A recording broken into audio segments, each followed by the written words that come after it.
Una po sa ating mga balita, target ngayon ng Board of Inquiry na tapusin sa loob ng isang buwan ng investigasyon nito ukol po sa madugong inkwentro sa Mamasapano, Maguindanao. Ayon po dito, patuloy ang kanilang pagkalap ng statements mula sa mga miyembro ng PNP Special Action Force, mga residente sa Mamasapano at iba pang may kinalaman sa Oplan Wolverine. Ang ulat mula kay Alvin Baltazar.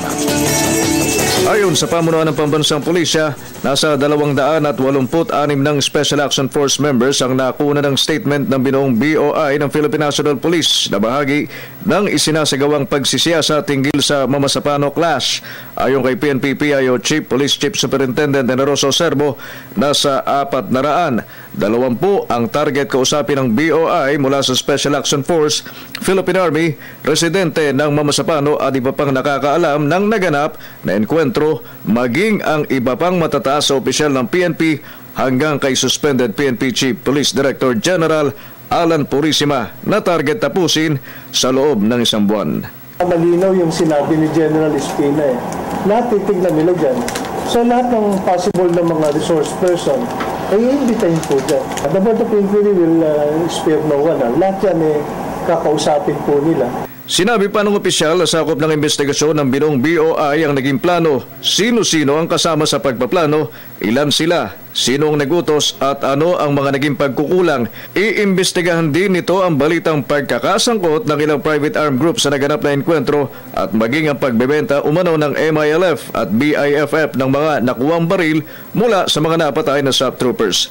Pinamumunuan ni Police Director Benjamin Magalong ng CIDG ang BOI na kung saan mga tauhan din ito ang kumikilos at nagsasagawa na ng kaukulang pagsisiyasat.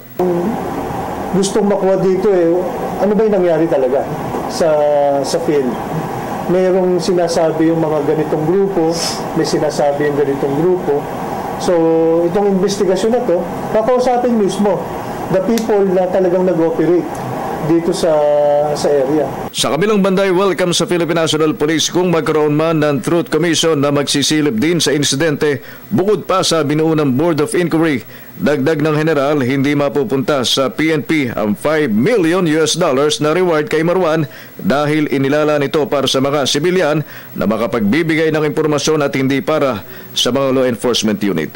Ngayon sana ang umpisa ng hearing na mataas sa kapulungan ng Kongreso hinggil sa Mamasapano Clash, subalit hiniling ng pamunuan ng PNP na ito'y ipagpaliban kahit hanggang sa mailibing lamang ang mga napatay na SAP troopers sa nasabing enkwentro. Para sa Telebisyon ng Bayan, Alvin Baltazar.